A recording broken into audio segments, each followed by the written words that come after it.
Hey everyone, welcome to session 89 of the Behavioral Observations podcast.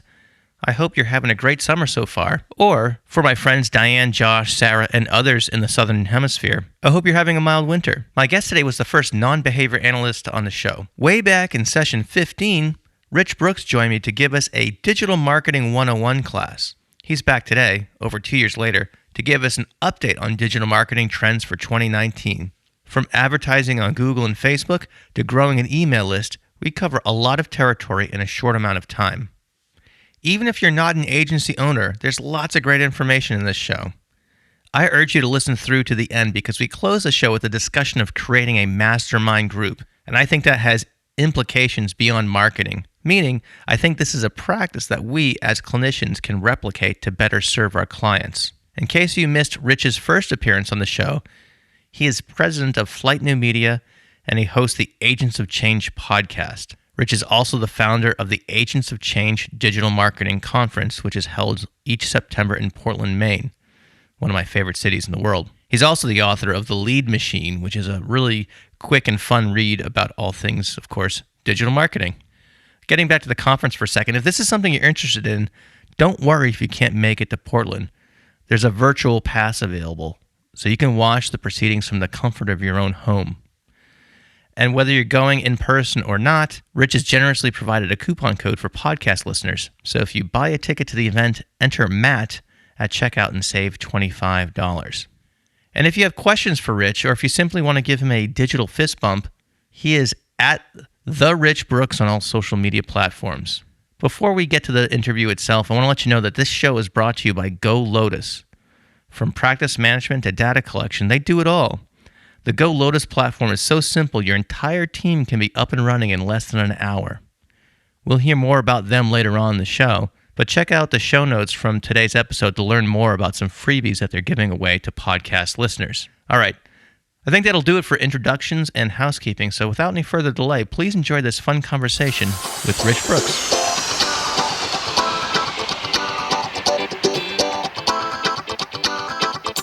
Welcome to the Behavioral Observations Podcast, stimulating talk for today's behavior analysts. Now here's your host, Matt Cicoria.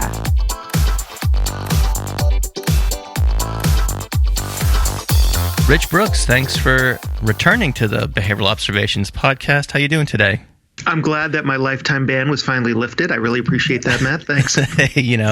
Everyone deserves a second chance. That's what I say. That's right. Yeah, you were the first non-behavior analyst to be on the show.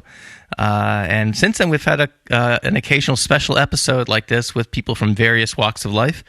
And it's been a fun change of pace. So I thought it would be fun to have you back on since it's been a couple of years since you've been on. And I know these things are constantly changing, at least in the world of digital marketing. So thanks for agreeing to come back and share some of your wisdom. So at the intro, I will have introduced you as a president of Flight New Media, a digital agency.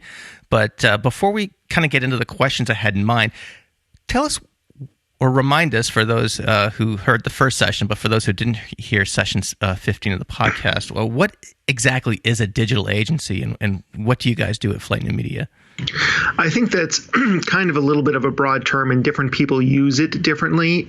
In my mind, a digital agency is just kind of the old marketing agencies that just happens to focus more on digital. So, for example, we do a lot of web design over here. So we design mobile-friendly websites for small businesses, nonprofits, entrepreneurs, and then we also back up a lot of that with digital marketing. And that's things like search engine optimization, content creation, email marketing, of course, social media, and probably the biggest growing area of our business in the last couple of years has been in paid search and social. So a lot of Google ads, a lot of Facebook ads. Recently, I've been involved with a lot of LinkedIn ads as well. So those are the ways that we basically just try and attract traffic to clients' websites and then help them convert that traffic into sales. Excellent. Okay, that's probably the most succinct answer imaginable to that question. So, what I'd like to do, again, I keep referencing the last show you were on, and you listed off some website must-haves at the time, like being fast, being mobile-friendly, and things like that. I don't know if anything's changed or not. I'm sure it has, but can we, before we get into all these other things, because I want to ask you about advertising and Google Analytics and things like that, but give us the quick and dirty basics of the must-haves for a business's website. Yeah, things are always changing, always evolving. That's absolutely true. I don't know if there's anything as dramatic as websites need to be mobile friendly. That was already in place a couple of years ago. I'd say aesthetically, one of the things that I'm noticing is a few years ago and before that, almost every website we were building and the websites that were being built had those slideshows at the top of the home pages. And it was basically like, one offer or one feature or one service after another, after another, after another. And that seems to be kind of falling out of fashion is the best way I can describe it. And there was some evidence that was shown that when you have that slideshow effect, it's that people don't actually click on any of those. So they weren't really as effective as we had always hoped. They're good for perhaps branding and showing different things. But the other issue is, and I saw this all too often, and I still do, is that people put so much content in those slides that you can't actually finish reading it before the next slide is coming on. And I see that all the time. Yeah, I've experienced that firsthand on the user end. Super frustrating.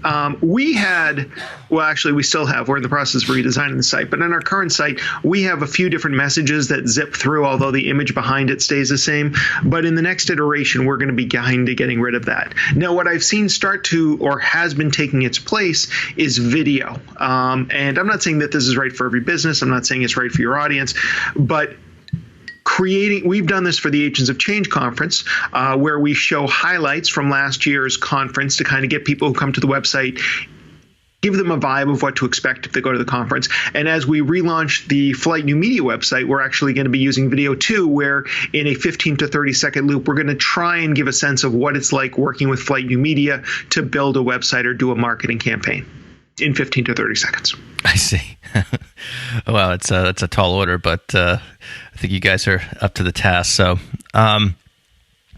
one of the things that we talked about the last time you were on was how I want to talk about blogging for a minute, because I know you've done a lot of blogging, and I know conventions for blogging have changed. In terms of like the ideal length of a blog post and things like that. Before we get into that, I want to back up and because I remember you spent a little bit of time on this the last time you were on, talking about how having some sort of continuously updated stuff being put on a website is helpful for search engine optimization. And for those who are unfamiliar with that term, correct me if I'm wrong, Rich, that's just basically how easily you're found in a Google search to some extent, right? There's probably more to it than that. Yeah, there's different ways of explaining it, but I think that's pretty much it. Search engine optimization is about getting to the top of page one of Google. Okay, all right. And so blogging or some other type of consistent content addition to your website is one way to help with that. I go to certain websites of various ABA practices, and I'll see there'll be like a blog tab, and the last blog was written in like 2016 or something like that. Right. Yeah. And in every industry, not just with ABA. Yeah. And I spent the last 5 weeks covering for someone's maternity leave at a local ABA clinic, and I know how hard these people work, and a lot of these small businesses, I know you focus with small, medium-sized businesses. The owners are doing basically everything. They're the accounts receivable, they're the marketing person, they're the everything, they're HR, plus their actual chosen profession. That's largely the case in small ABA practices. So I know it's tough to kind of keep an ongoing blog series. What are some? Do you have any ideas to kind of help streamline that process, or to at least help owners who might want to kind of blog a little bit more frequently, but maybe not expend as much effort, or is that, like, I guess, a mental barrier too? Yeah, I think that's the wrong way to approach it in 2019. Quite honestly. Okay. All right, fill me in here. Here's my thinking on blogging today. And part of the reason I blog is because, or I should say, part of the reason I blogged, past tense, is because I just love to write. Like I'm excited by creating the written word. So for me, it was never really a burden. And the other part of it is I was always an SEO guy, search engine optimization guy. I'm always the guy who's thinking about how do I get to the front of Google, because I know that a lot of my prospects, clients, whatever, are going to find me there. So I want to be there when they're looking.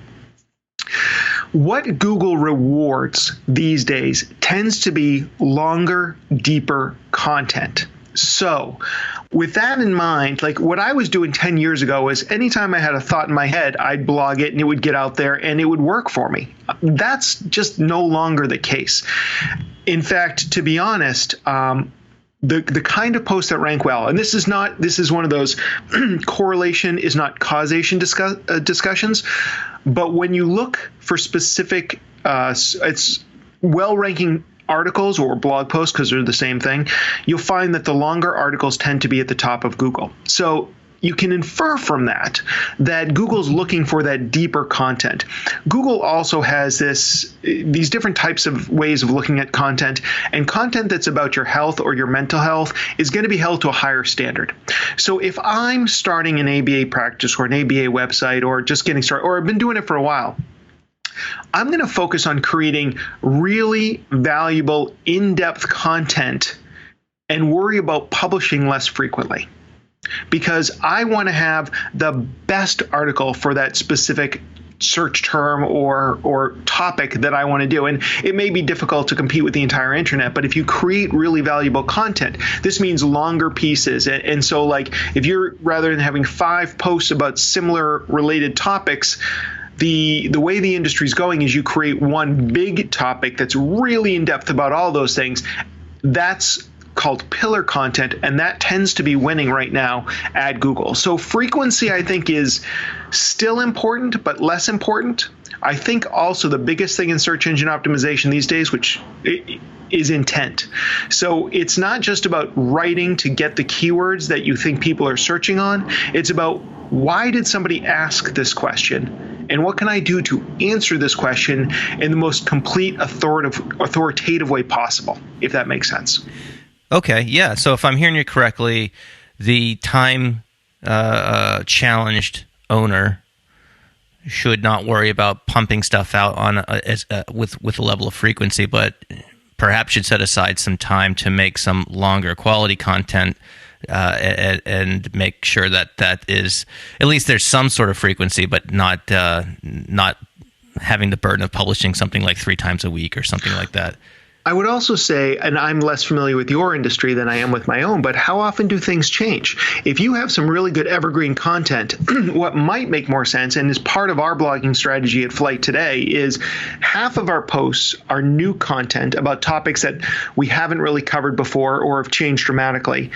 And then half of them are old posts that had ranked well at some point, had gotten traffic at some point, but kind of aren't doing so well anymore. So we rehab those posts. Maybe we get some more quotes in there. Maybe we get some more information up there. We update it. We add some more images, whatever we can do, but we pump new life into it. And we publish it as a new article, but it's at the exact same URL, same web page as it was before, but just updated and improved. And so we're trying to put out 2 blog posts a month, 1 new, 1 rehabbed. So that's one thing. If you have been blogging for some time, if you do have some articles up on your website, that might be one option, especially where a lot of your content may not be changing dramatically from year to year. I see. Okay. Yeah. I mean, I think that's probably fair to say. Would probably have, there are some just fundamental principles of behavior that don't change. Right. And then there's probably some new information that's coming out that may be worth talking about, or supplementing an older blog post. Look, there's new evidence that says XYZ when we used to think ABC. So, you work that into another an older article, keep the same web page up there, and then just republish it at that same page. Okay. Very cool.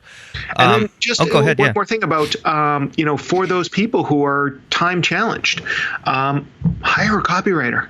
I mean, this is not something you have to do all by yourself. And probably 10 years ago, I never would have thought of hiring a copywriter to write blog posts. And this is my dirty little secret. I did a little bit of self-analysis earlier this year, and I realized that I've rarely missed a podcast episode on my own podcast in about 5 years.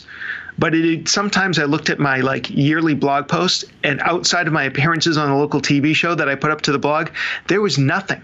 So I realized that I needed help getting my blog written. And we have this great copywriter we work with. I had her come in, interview me about a couple topics that we needed to get up on the website. She wrote them, gave them back to me. I added 3 or 4 really sarcastic remarks so it sounded like it came from me, and we published it. So it's like I'm even using somebody else to help me publish my own blog. So I don't think it's bad for somebody who's a busy owner of an ABA clinic to outsource some of that work. And if you do have some other people on your team, tap into them, see if they want to write an article as well for the blog.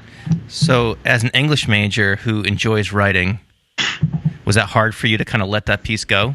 It was. It wasn't hard for me to let it go, actually. I had already let it go. It was hard for me to admit I suppose you did. that I had to let it go if I wanted to continue to grow my business. Because we saw some of our search visibility dropping off, because I used to blog sometimes 3 or more times a week without even thinking about it, because that was just how I got the content out there, and Google was rewarding that. But it's no longer rewarding that type of content. It wants those deeper dives.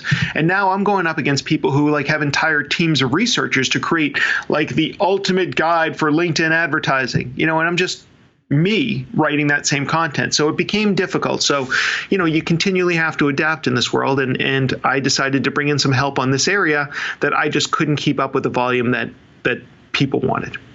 I didn't plan to ask this, but since it came up, I know I'm going to get questions from folks. Where do I find a copywriter? Are there any resources you would suggest for folks to look into? If they're on LinkedIn, you could probably just look. I would find somebody, if possible, local. It doesn't have to be. I mean, the bottom line is that's one thing. Because of the position I have copywriters reaching out to me all the time to do this sort of stuff. But I bet you if you Googled copywriter plus the name of your hometown or the name of your area, you'd probably find a whole bunch. Or if you went on LinkedIn and looked for copywriters, you could find a whole bunch too. And the other thing is, if you are active on any social media platforms like Facebook, you might just ask, hey, who's connected to a copywriter that they really like? And that would be, a couple of quick ways to find somebody who's good for your industry. Excellent. One real quick question last on blogging. I remember you and I were chatting a little while ago. It might have been when we were preparing to do that webinar with Adrian Fitzer a little while ago, and you were really good. You were able to just rip off a bunch of blog titles. And you had within just a couple of seconds of us kind of telling you about what our field is, you were ripping off these blog titles, and you were put yourself in the position of a parent looking for resources and things like that. I don't know if you can kind of share how your mind works as it relates to that, or I guess more generally, what advice would you give to someone who's trying to think of things to write for a blog? Sure. Well, I mean, there's something called a swipe file that everybody in marketing advertising has. Basically, it's the list of headlines or titles or subjects, whatever it's going to be, that you are absolutely going to steal. And when I say steal, I don't mean use them word for word, but there are certain tropes of things that work really well. So, top 10 lists, for example, or, are always a popular one. But the other thing is, I just go back to, what do your audience really need to know? If you and maybe we just need to refresh my memory. So tell me a couple things that have come up recently with, clients or people asking you about your services. What kind of questions come up? Oh, well, so if a parent just had their child diagnosed with autism, they might be, there's so much information out there that it's overwhelming. So right. That's a common challenge a parent might have.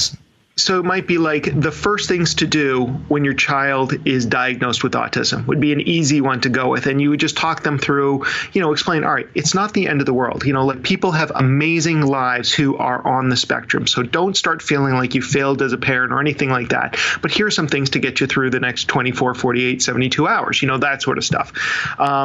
5 things to do, once your child has been diagnosed with Asperger's or with autism, or how to talk to your school about your child's autism needs. These are the kind of things that, because what are parents, parents who don't have any experience with this are probably freaking out. It's like they've heard horror stories. They don't know. They're not sure. So it could be something like, 3 support groups you should know about as a parent of an autistic child. Like just all those kind of things are the kind of things. And I don't want to be crass about this, but of course I am a business person. So I think about this from a business standpoint. In business, there's a funnel, and the top of the funnel is you're just trying to inform people, find all the people who might have a child with a recent diagnosis of autism in this case, and then as you move further down towards the bottom, there's fewer people there, but those are the people who will be perfect candidates for your practice. So you start to think about what are the questions people ask way up at the top, what are the questions people ask in the middle, what are the questions for people who ask at the bottom. In the middle might be something more geographic. Like people are like, I should probably talk to an ABA and what kind of questions should I be asking them, all that sort of stuff. And then what are the final questions they're going to ask before they make that buying decision? And I know that sounds crass, but I'm just talking in my talk. Yeah, I get it. Before they make a decision about what clinician to go with, it could be things like, what kind of insurance do you take? Oh, I was just going to suggest, perfect. Yeah, where your office is. Like when somebody's at that point, hours, right. What kind, and maybe there are different flavors of ABA and there are different approaches like there are in different types of psychology. So it's like, what are your treatment styles like? All those sort of things. Those are questions asked by people who are like just ready to make a decision on who they're going to go with. And so you got to think about all that sort of stuff. So blogs are one type of content. They're a really good type of content because it's anybody can read a blog post, whereas not everybody listens to a podcast, or so to speak. So putting all that content in, think about where are people along their journey to trying to find resources and help, and how can you help them? You may be able to provide great advice right at the top to establish yourself as a credible resource, as a thought leader perhaps. That doesn't mean that all those people are going to be good candidates for you, but you want to at least make them aware that you're in the area and you can help them out. Are you ready to make the leap from pen and paper into the digital world? Or are you frustrated by your current system? Well, I recommend you go check out Go Lotus. Go Lotus was created by a product development expert who spent years building systems for Apple and Microsoft before her child was diagnosed with autism. By creating Go Lotus, she had one mission in mind: to create a platform that could help therapists better treat their kiddos by providing a tool that allows them to focus on the actual work and not the paperwork. Go Lotus is an intuitive, easy to use, and dare I say beautiful system. It handles every aspect of practice management, from data tracking and automatic soap notes to scheduling and billing. It's so simple your entire team can be up and running in less than an hour. For more information, go to golotus.com/register. And by using the promo code MATT, the first 100 people will receive 90 days of our data trackers completely free. And by signing up, you'll then receive an additional 25% off the first 12 months. So again, for more information, head on over to golotus.com/register. Wow, that's outstanding advice. Thanks, Rich. So one of the things I read about in this book called The Lead Machine, some guy wrote, is about the importance of Google Analytics. So talk about the importance of Google Analytics, why people should delve into it, and also if you can kind of give us like the vocab 101 as it relates to this stuff, things like bounce rate and sure, things like that that could be like a foreign language to many of us who don't spend every day looking at these data. Sure. So for the people who are watching this video, you can see I've got this sign behind me. It says the Bare Essentials of Digital Marketing. BARE is an acronym, BARE, Build, Attract, Retain, and Evaluate. And evaluate is where Google Analytics plays a part. And so E is all about like, how do I know which of this stuff is working so that I can continually improve and possibly be more successful and spend less time at it. So Google Analytics is the number one tool that you should be using because everybody listening to this should have a website, and in the website you should have Google Analytics installed. And basically this is a snippet of code that starts to measure who's coming to your website, how they found you, what they're doing at your website, if they do certain desirable goals, if they accomplish these goals. So that's really what Google Analytics is. It just gives you a sense of how people are using your website. And as far as, what are some of the things you should pay attention to? Bounce rate is one of the things that people ask me a lot of questions about, so I'll just address that. Bounce rate means how many people came to your website and didn't do anything. They didn't click on a link. Maybe they scrolled down the page, but they didn't engage with your site at all. And usually that's a fail, right? Somebody goes to your website and they leave. It's not necessarily a fail. We have a very high bounce rate, and it's partially because we have 2,000 blog posts on our site.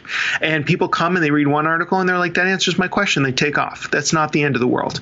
But generally, you want to try and keep your bounce rate low because that means people have moved around your website. They found, the homepage, they went to your services page, or they went to your contact page, something like that.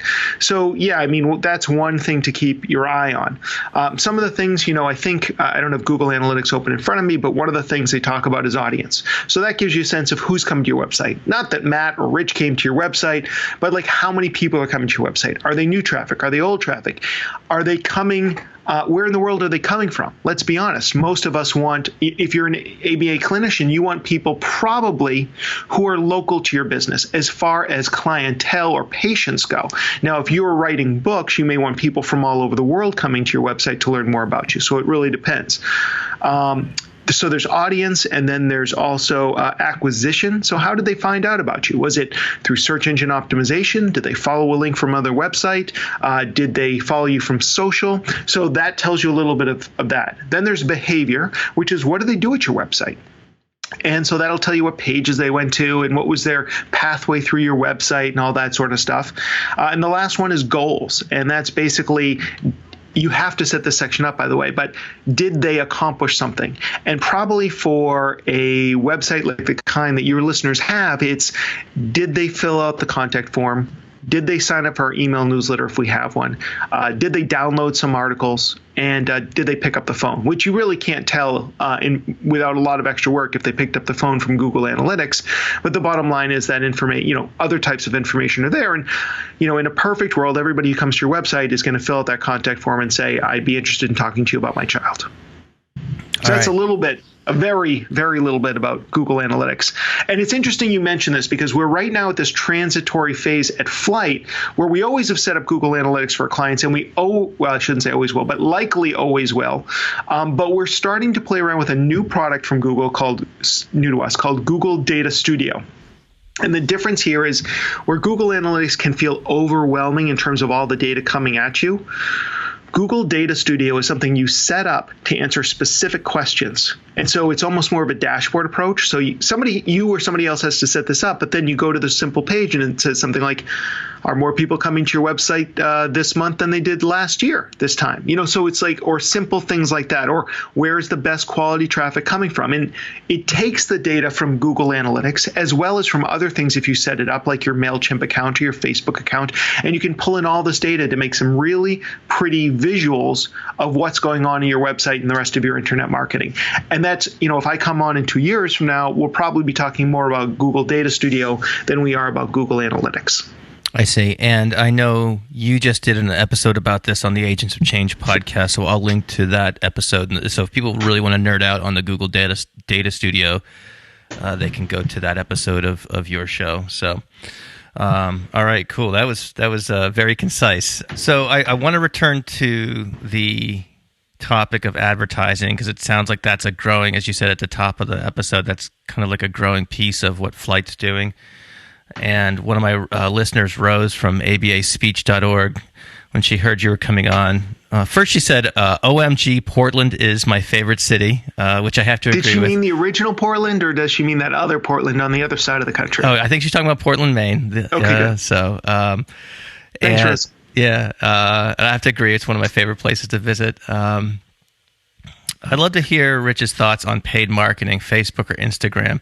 Is it worth it? And, I want to add into that, Rich, too, while we're talking about advertisement on social media, also, we should probably talk about advertising on Google as well. And I think, too, there's probably some different way, people perhaps go to Facebook or Google to answer different questions or to get different information. So, right. What are some considerations as we're talking about advertising more generally? What would be some considerations for advertising on Google versus on Facebook or social media more generally? Yeah, that's a series of excellent questions. Let's see if I can unpack that. So in general, I do think that most businesses should be investing money in advertising online, whether it's what I call paid search or paid social. And so under paid social would be Facebook, LinkedIn, Instagram. And by the way, I can't imagine any of your listeners needing LinkedIn ads, but regardless, I just throw that into the mix as well. Or Pinterest, promoted pins, or another one. Every social platform, any significant one, has an advertising platform because that's how they get paid. That's how they make their money. So when you think about Google or search versus social, it's very different reasons why we go there. So when you're trying to decide where or if you want to advertise, you need to think about what's the intent of your user. Let's imagine that parent who just found out that their kid has been diagnosed with autism. Some parents might go to Facebook. Maybe they're going to look for a Facebook parents group around autism for sure. But I think most might be going to Google because they've got questions and they need immediate answers. And I think that's kind of an important thing to keep in mind is when we go to Google, we're looking for answers. And when we go to Facebook, we're looking for community. And so I would definitely consider, if search engine optimization and having people find me on the search engines is important to me, then I'm probably going to try and invest money into Google Ads so that I can guarantee that I appear at the top of those searches.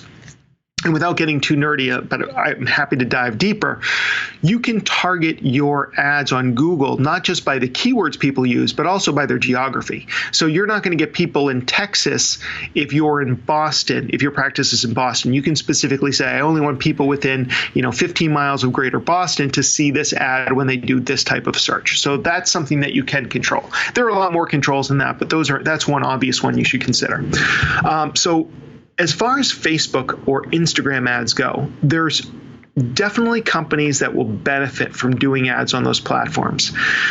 As I'm just gut check thinking about it, I can see the benefits of Facebook, but it's a little bit trickier. Often what I'll tell people to do is don't worry about advertising on Facebook for cold audiences. Advertise on Facebook for warm audiences. People have already come to your website. That's called retargeting. So it's anytime somebody comes to my website, whether it's Flight or Agents of Change, I can follow up with advertisements on Facebook and other platforms because I've dropped what's called a cookie on them. I can follow them around the web and continue to advertise to them. And it's a very cost-effective and effective way of advertising. I wonder if, because of the sensitive nature of your topic, if people wouldn't be kind of skeeved out by that. And that's a decision you guys are going to have to make. That's not for me to make. But, think about it. If you're already freaking out because, oh my God, my kid's on the spectrum, and then all of a sudden you start seeing ads everywhere for this one website you went to, I don't know how that person's going to react at that time. So that's a decision you have to make. 5 years from now, we might be like, oh yeah, of course they're going to be retargeted. They should be. But for today, you just need to keep a thought on that. Yeah, that's a very sensitive point for sure. It is, yeah. And so I don't think I'd do retargeting. So I think about people on Facebook, how am I going to target them? Well, there are ways of targeting people based on certain activities they do. So, and I haven't looked into this particularly, but there may be because they have gone to certain websites, or they've joined certain groups, or they've liked something like, some autism group on Facebook, I might be able to advertise to that particular audience. And still, again, I can still keep it very local if I'm only interested in getting in front of those local people. So those are some things. I don't know that I would do a whole lot of Instagram ads. I just don't see that for your industry, but there may be situations that it might make sense. But as far as just patient acquisition, I could see some Facebook ads. I'd play around with them at least. Mm-hmm. And here's the other thing. So like you might not say, hey, come to our ABA clinic, but you might create, blog posts and then spend a little bit of money on Facebook advertising those blog posts to that audience to establish you as an expert in the field. And again, you can still target that local audience, but it starts to get them coming to your website and building a certain amount of familiarity with you. I see. I know Rose, I think a lot of her work is more of a business to business. She sells educational materials and courses and things like that to other professionals, both in the speech therapy and the ABA world. And I'm wondering if the social media to ads to directed at fellow practitioners, would that be more of a way in which to connect directly with those of us who are already kind of in the game? Yeah, so that's a very different model. So here's what I would probably do. Yeah. So it's a different treatment situation than like a clinic that's in White River Junction, Vermont. Right. So first of all, I wouldn't worry at all about the geography piece, obviously. I might keep it I might only be interested in advertising in Canada and the US, for example, however. But what I would probably do is see if there's in the audience section of Facebook, I'd see if how niche down I can get for people in your field. Like, is it just clinicians or psychologists in general, or is it specific type of therapy, or can I is there an ABA identifier, something like that? So I would probably be advertising to those people. I'd probably do a mix where some of my ads would be specifically trying to sell product, but it's hard to sell product to a cold audience on social media. So I'd definitely be spending probably at least the bulk of my money up front just getting them to my website for this new article. Like maybe it's not how to use these products per se, but things that your audience, Rose, would be interested in, blog posts you've created. Once you get them to your website, that's where that retargeting comes in, because now you have an audience that's interested. So now you can advertise to that audience about whatever the next thing is. And maybe it's a product or service, or maybe it's a webinar, whether it's free or paid, maybe it's an online course. So there's a lot of opportunities. You're building this audience on Facebook of people who like your stuff. And in your case, I might even think about creating a Facebook group of people who are interested in that product or service. I'd definitely be advertising on Google. That makes a lot of sense. Instagram, I might throw some dollars at it because you're already in Facebook and you can just click a button and send some ads over there, see if they convert. And I might even play around a little bit with LinkedIn ads, but those can get very expensive quickly. So I want to know more about what your products cost. If they're expensive, great. But if they're not very expensive, then I would probably not use LinkedIn advertising, because it does tend to get pretty expensive pretty quickly. Hey everyone, as a BCBA, meeting your continuing ed needs can be challenging at times. That's why I have made selected episodes of the Behavioral Observations podcast available for Type 2 continuing education credits. That's right. You can meet a portion of your professional development requirements on the go. Currently, we have CEs for topics including functional assessment, ethics, and supervision. Come learn from podcast favorites such as Greg Hanley, Pat Fryman, Mark Dixon, as well as many other amazing guests. For more information, head on over to behavioralobservations.com/getCEs. All right, very good. All right, Rose, I hope that's helpful. And so I get a couple other questions about social media. So let's take it back to a situation where someone owns an ABA clinic or agency or what have you.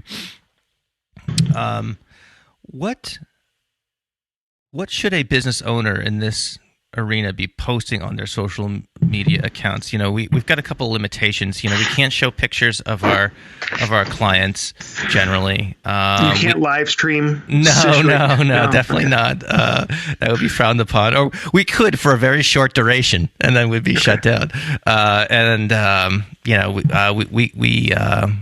Testimonials, can't use testimonials from clients for ethical reasons and things like that.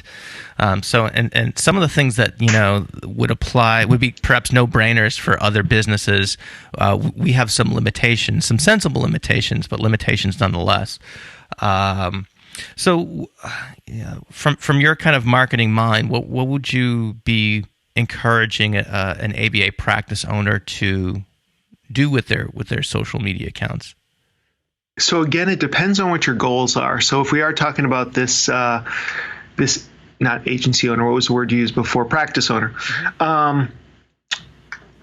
What are my goals? If my goals are to get more patients, then what I'd probably be doing is I wouldn't be killing myself on social media, quite honestly, because I don't see it as a huge conversion tool, but I might be playing around with it a little bit. I'd want to raise my awareness in the local community because, again, that's where it's going to be.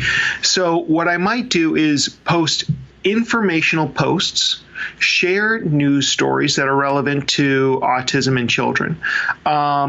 I might also do a Google search on autism memes, and ones that aren't offensive, I'd share through, or I guess that's always going to be in the eye of the beholder, but memes are the coin of the realm. And for anybody who hasn't heard of the term meme, it's really just an internet joke at this point. What I mean is the definition is usually like a visual image that's kind of funny, or perhaps it's got some words on it too. But basically, it's a pop culture reference, and then it's usually tweaked for specific need or purpose. And I'm actually working with a couple of psychologists now who are selling online courses around resilience, and we help them kind of develop a meme strategy where they went out and found relationship memes, and they're sharing them. And it's funny because, I love memes. Like, this is how I kill time. Like at nighttime, right before I fall to bed, I go to this website Imager, and I just basically am looking at memes for half an hour before bed. Not proud of it. And so they're funny, and they're modern, and they're very of the moment. And I noticed that Liz Bell, my director of marketing, we had basically kind of been absentee parents of the Facebook account for Flight.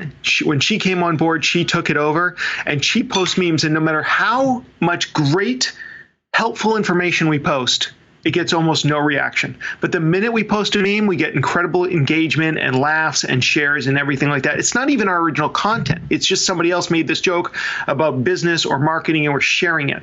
So, there's probably a lot of good content that you could share just to kind of build up an audience of people who are interested. But again, for client acquisition, I don't know how much value that's going to be. This is really kind of like just kind of build awareness of your practice more than anything else. All right. Now, so if lead with the memes, I got it. Yeah. If you're looking to bring on new employees, then I could see using social media to talk a little bit more about what you do, what your practice is like, all that sort of stuff as well. Again, obviously with respecting the privacy of all of your patients. But that's certainly something that you could play around with as well. Yeah, I definitely wanted to ask you about talent acquisition, because that is a major barrier in the growth of many, many agencies that are out there. We can't find enough staff to do what we do to meet the demand. Is it specific to you need more clinicians, or you literally need more staff of all types? All of the above, generally. It's, I get, a dozen emails a week.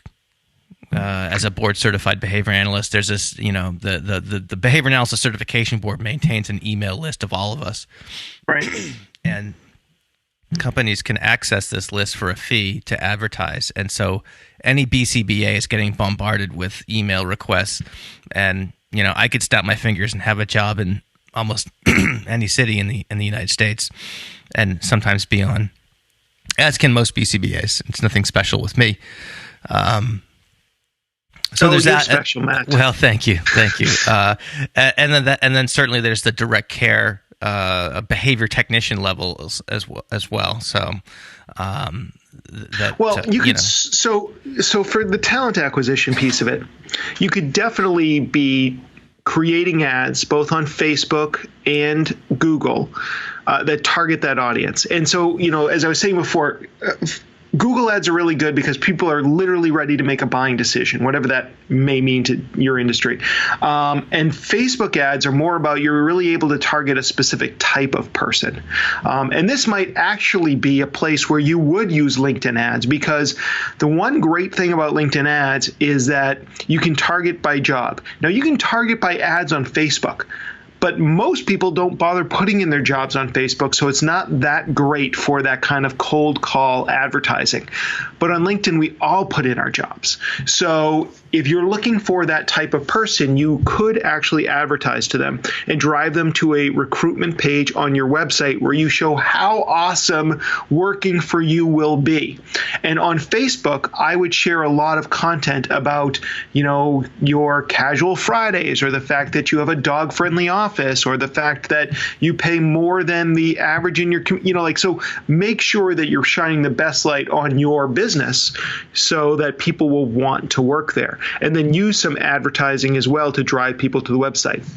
And if you are advertising on LinkedIn, which is expensive, as I mentioned, once you get them to your website, then you can retarget them on Facebook, which is a lot less expensive. So it may be something that you just need to stay in front of these people, because they're like, I'm fine where I am. I'm fine where I am. And then they have a really bad day at the office, and that could be 6 months or a year later. Or it could be just that it takes 5 to 10 times for them to see your ads and your content and the free pool table that you have in the basement before they're like, you know what, I'm ready to make a switch. Got it. All right. So we would be remiss if we didn't bring up email marketing. So let's talk about that. Email is not dead, as I've heard you say many times on your podcast.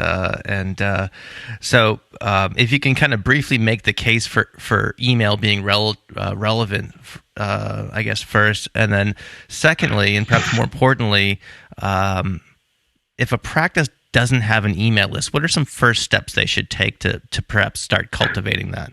Sure. Well, the why I recommend that every business, every practice would have an email newsletter is just the fact that because most of the time people are not at our websites. But if we can get them to opt into an email newsletter, they're giving us access to probably the most valuable real estate on the web, which is their inbox.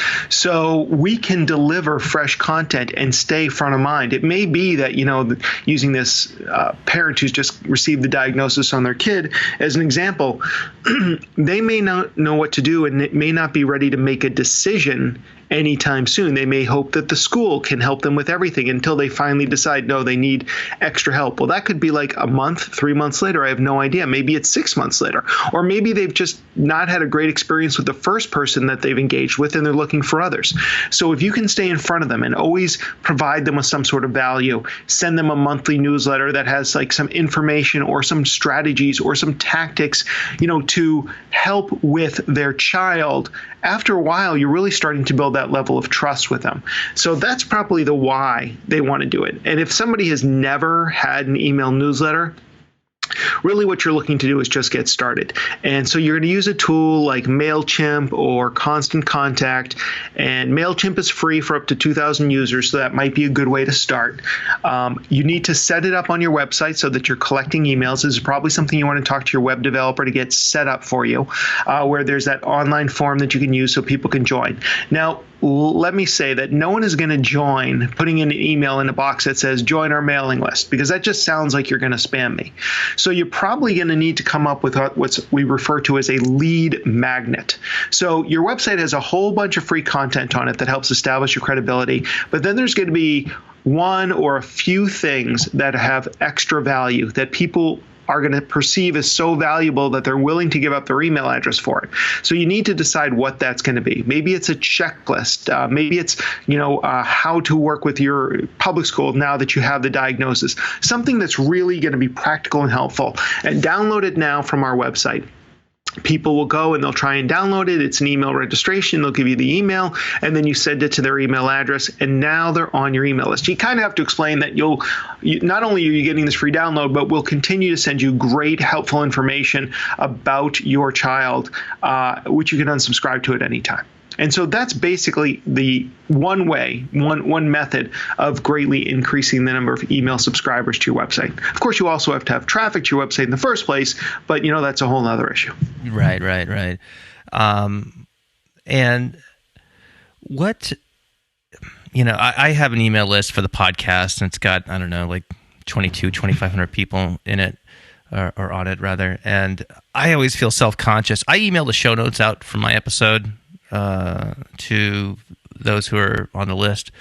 And I will put out calls for questions for future guests here and there. But at the same time, I'm also very self-conscious about sending out emails because I don't want to annoy people, because I'm on, various email lists, and, it can get overwhelming, right? Do you have any recommendations about the frequency, or, it's basically, I guess, what I'm rambling towards here, Rich, is, how do we not annoy people once they're on our email list? But at the same time, how do we still email them? Because you can trick yourself into never emailing, I think, also, which defeats the purpose. Right. Why bother? Why waste everybody's time if you're never going to email them? And at the same time, we've all been on those lists where it's like, oh my God, I really do not need to hear from you 3 times a day, Living Social. So I understand. Target, right. Yeah. So there's no right answer for this. And some of this is going to evolve over time anyways.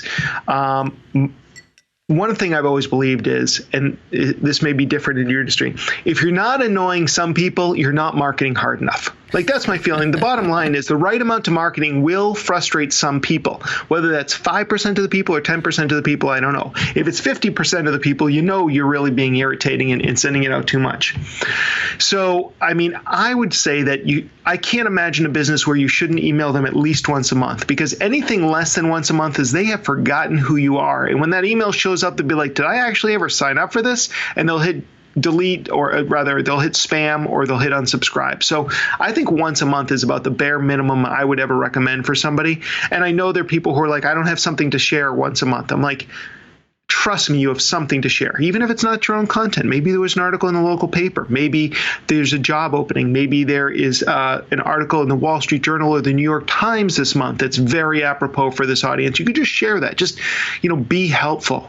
Now, the other thing, though, and this is something I struggle with, Matt, is I have people who have subscribed to my Agents of Change email list, and they subscribe to the podcast. And mostly, except for when it's conference time, my email is basically like, hey, there's the new episode of Agents of Change out there, and I'm talking to so-and-so about this and that. And I've heard people say, you never have anything of value in your email newsletter because I'm already subscribed to the podcast. So this is something I'm actually struggling with. Do I move to like a once a month email where I recap the 4 people who I've had on the show and maybe add some extra value? Or do I do a different kind of podcast, a different type of email where I have something really valuable? Maybe it's the show notes. And then it's like, if you want to listen to the whole episode, listen here. So I'm actually, and if I wasn't knee deep in Agents of Change conference stuff right now, I'd be experimenting with this more. And I guess at the end of the day, that's probably the biggest takeaway here. If you listen to this and you're like, oh my God, this is such great information, I'm going to put it all to use. Well, probably that's a little bit overwhelming. I can tell you the best practices as of, 2019, but that doesn't mean it's going to be the best results for you. So what I'd recommend for anybody listening who's like, yeah, I'd like to do the email newsletter, or I'd like to try Rich's approach to blogging, or whatever it may be, is try something and measure it and then tweak it for your own experience. So I may say never send it out less than once a month, but if you play around with it and people are like, I just don't need to hear from you that often, it's irritating, then you go down to once a quarter. So some of this is just paying attention to the people you're trying to serve. I see. Well, we are, as a practice, huge on data analysis, so I think you're preaching to the choir here on that. So I think the challenge will be for those of us taking your advice here is to figure out some way to measure the results so we know the kind of before and after picture. So, but it's great advice to heed regardless. So. I want to talk a little bit more about the Agents of Change conference, but I have one last question. I've heard you talk about this on your show here and there, and it's the concept of a mastermind, because I'm willing to bet there are a lot of agency owners who would love to connect with other agency owners And I think this concept of having a mastermind is fairly unknown in my industry, if you will. And I know you're participating in one. So tell us a little bit about what a mastermind is, how it works, and the benefits that you've derived from participating in it.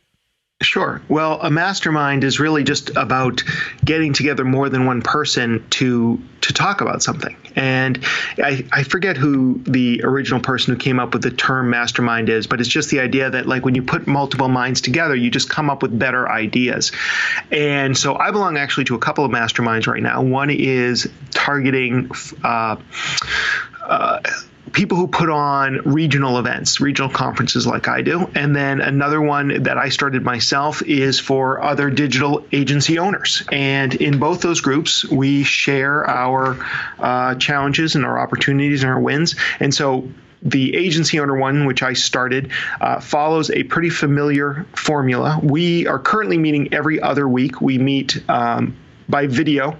We use Zoom, and we spend the first 10 minutes going around. There's 4 of us talking about the wins. So we try and find something or a few things from the past couple of weeks that have been really positive. I landed a new client, or I accomplished this, I got a speaking gig, whatever it may be. And then after that, usually one person is in the hot seat. So one person discusses a problem or a challenge they're suffering from, and over the course of 40 minutes, we kind of try and break it apart and then help that person work through it. And then the last 10 minutes is about goal setting, where we all say one thing that we're looking to accomplish before we get together. And sometimes I've been in masterminds where we really hold each other accountable, and sometimes it's more like all about pats on the back. So you really got to find the group that's right for you. But if you're looking to grow your practice, you want to find people who are like you, maybe a couple people who seem to be ahead of you in the game. And you could talk about everything. You can talk about how to acquire talent, about how to get new clients, about what kind of tax reports you need to put in. Like anything that affects your business or your practice are things that you should be discussing in these groups. And a lot of the things that you're struggling with the most these days are things that come so naturally to other people, or they've already figured out. So why are you like banging your head against the wall? And so if you guys have some sort of group that you guys talk, whether it's a Facebook group, a LinkedIn group, or some other thing, like I'm sure you could find other like-minded people who would want to get together once a week, once every other week, once a month, to kind of work through some of those issues. And I've gotten a lot of benefits, including networking benefits, from being in these groups and having ideas. And a lot of the speakers from my conference have been recommended by other people in that particular group. And one of the guys who came into my agency mastermind is like a whiz when it comes to numbers. So when I have questions about how to bill something out or how to bundle something together, he's usually the guy who's got a great opinion on that. So, and then I'm really good at figuring out how to promote different things. And so I share that with the group as well. And you guys are kind of geographically distinct, right? So there's not a lot of, it's not. In both groups, we are very much different in terms of the geography. So there's really no overlap or no real competition between us. I'm not saying what we might not, because of the business we're in. It doesn't mean it will never become competitors. But the bottom line is there's enough business out there for all of us. For sure. Okay, awesome. Yeah, sounds like something a lot of practice owners could benefit from. So, all right. So, last question. Let's hear about the Agents of Change conference. I've been fortunate enough to attend a couple of times, and it's a really fun event. There's, I don't know, it's a lot different. I'm speaking to the audience right now. It's a lot different from the traditional, I guess, regional ABA conferences. I think the ratio of introverts to extroverts is probably the opposite. And it's a lot of fun. I think I came away with like 100 business cards or something like that, and met literally dozens and dozens of people. So, having said that, what can you tell us a little bit about just the conference in general and what's on tap for this year at AOC 2019? Sure. Well, it's a digital marketing conference, and I created this. This is the 8th annual Agents of Change conference. We put it on live in Portland, Maine, and we also stream it online. And basically, there was nothing like this in Maine when I first started, and I really had gone to a number of national conferences, and I wanted to put on something like that here in Portland. So that's really what I did. The idea behind the conference is to help people reach more of their ideal customers or patients through search, social, and mobile marketing. Like, I wanted to demystify digital marketing.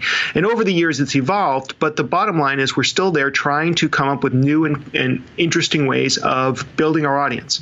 And I bring in speakers from across the country to speak in Portland, Maine, and through the live stream on a wide variety of topics. And this year we have somebody who's going to be talking about podcasting. We have somebody who's talking about e-commerce SEO. We have somebody who's talking about local SEO, which would be huge for your audience. And then we've got people talking about LinkedIn and Facebook ads. I'm trying to think some of the other topics. Alexa briefs. So imagine being able to talk to parents with daily tips through Alexa when they say, hey, Alexa, what's my morning brief? And all of a sudden your voice comes on and you give them some sort of great advice. That's going to be fantastic for Rose. Rose could do something for her entire audience through, Alexa briefings. We've got something talking about creating online courses for adults. So there's a wide variety. And actually, I love that one for your audience, because one thing that your audience is going to hit their heads on is the ceiling of time. There's only so much time in the day. You can only see so many patients. But if you were able to teach an online course that helps even more parents deal with their recently diagnosed kids, not only are you helping more people, but suddenly you can make a lot more money. With you create an online course and suddenly you can reach everybody in the entire world who's struggling with this problem. So that's just one of the many things. The conference takes place on Friday, September 20th. It's a full-day conference. There's 3 keynotes and 12 breakout sessions. We video record everything, so even if you have to choose between sessions, you get to see everything. And it's usually $349, but depending on when you hear this particular podcast, it'll either be $199 or more likely $249. But you can save an extra $25 with the promo code MATT, M-A-T-T, thanks to our host. And did I hit all the notes? Oh, breakfast, lunch is included, and then we've got a free networking event afterwards with free pizza, free beer, and free cocktails. So it's going to be a fun time. Yeah, so you just need to show up, and then you're going to get fed breakfast, lunch, and dinner, and have the networking event with free spirits, beer, and pizza. For the virtual pass, you don't get any of that. Unfortunately, that's true, you just sadly. get solid content. Yes. But if you want to network, bring up a partner in crime with you, and you come up for the day or down for the day, depending on where you are. It actually is a really great day, and it's pretty affordable as conferences go. Well, I think also if you compare that to some of the one-day regional ABA conferences, and you add in all the food and beverage and et cetera, it's very reasonable. So, and the neat thing is, again, it's available virtually, so you can watch in your pajamas from the couch. But at the same time, Portland, Maine is one of my favorite places on planet Earth, so it's a great time. September's a great time to visit too. So, and I would just say this is obviously for the people who are really looking to grow their practice. It's obviously not going to be everybody, but I'm guessing if you're listening to this episode, then you'd probably be a good candidate for this. We'd love to see you up here. But again, if you can't make it that day, you can get the virtual pass, which is the live stream, but also everything on demand. So you don't have to watch it all in one day. You don't have to watch it live. If you've got patience that day and you want to watch it on a weekend, then you can totally do that as well. Yeah, and I guess if you have the virtual pass, you can enjoy it while you're having pizza and beer. Exactly. You just be at home. And you got to buy it yourself. I'm not going to come and buy you the beer. Yeah. So that sounds entirely reasonable. So, Rich, you are at The Rich Brooks on all the socials. Is that true? Yes, I'm The Rich Brooks on all the socials. And then people can learn more about the conference by going to theagentsofchange.com, or they could check out my business agency website at takeflight.com. All right, Rich, this has been a very enjoyable hour. Thanks for joining me yet again to bring us up to speed on all things digital marketing in 2019. Matt, it was a pleasure. Thank you. Thank you for listening to the Behavioral Observations Podcast with Matt Sicoria. You can find Matt's notes on this episode at www.behavioralobservations.com. We also invite you to stay connected with us on Facebook at facebook.com/behavioral observations and on Twitter at Behavior Podcast.